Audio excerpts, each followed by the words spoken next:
So if you go to the town and ask who is the local GP, I have a feeling you'll get my name somewhere. So I've been in this town for that long. I enjoy doing my job.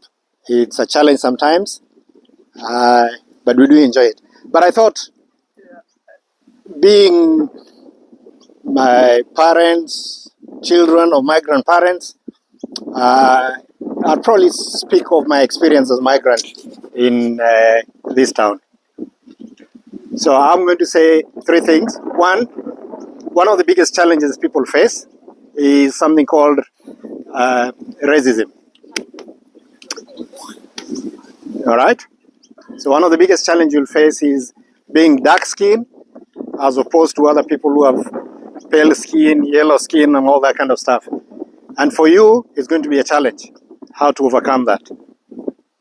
My advice to you is one, when I came to this place, they had never seen as many dark people. And people will come actually and touch your skin and see how it feels. My wife's hair was a popular thing. The hair is a bit different. So they'll come and look at your curls and say, oh, your hair is different. And how do you overcome that? People feel that you're not as good as everybody else. You've been trained in Africa, you come here. I don't have the Australian experience, so I have to train myself. So the way to overcome is, in my view, one, prove yourself in what you do. If you're good in your work, if you're good as a nurse, and you're good as a doctor, people will take it. So don't do shitty work, do good job.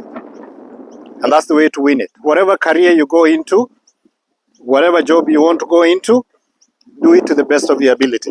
Because that's the only way you can actually overcome that.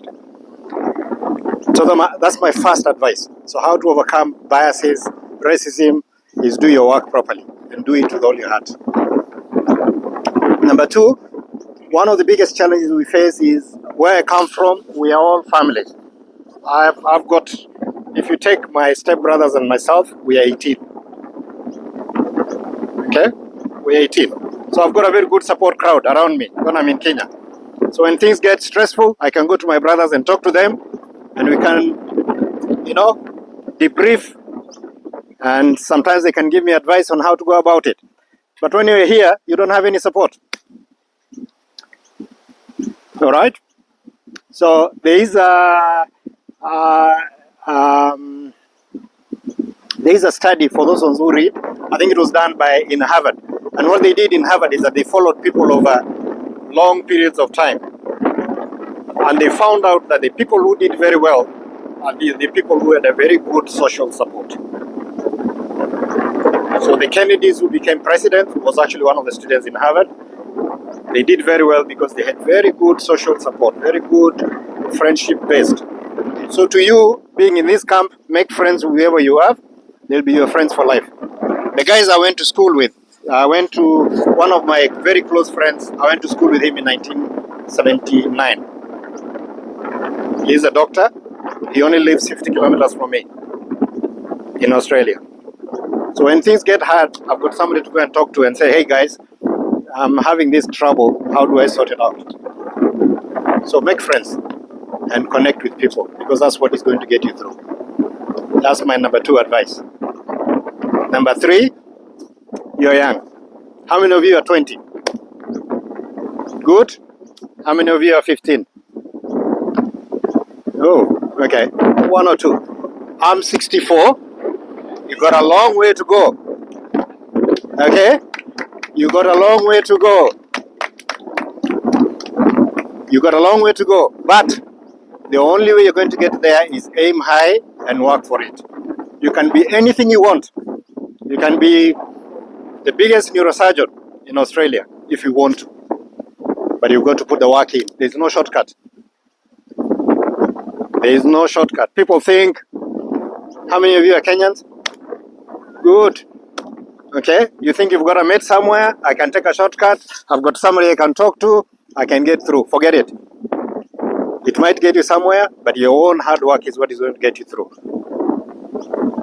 So aim high and work for it, and you're going to get there. So I'm going to leave you with those three things. Please remember, your hard work will overcome anything, including your color, your mates around you, and the best support you have. And number three, Your hard work will get you anywhere you want. You just have to aim for it. A few years ago, I went to a conference, and one of the things, I can't remember what this talk was all about, but one of the things they said is they told the people to write their goals in life when they're about your age. So you write your goals and say, I want to be a doctor, and put it in your pocket. Okay? And every day, think about it. And they followed that, and a few years down, they went down the line and asked the people who had the goals to take the paper off and find out how many people actually achieved what they wanted. The people who actually had the paper in their pocket and they kept their goals, about 80-90% got there. The people who forgot about it didn't get there. They went haywire. So have a goal in life and you'll get there. Thank you. Doctor, allow us to take only 2 questions. Yeah, that's fine. You can take questions. I'm happy to answer questions. Anybody who has any question, young people?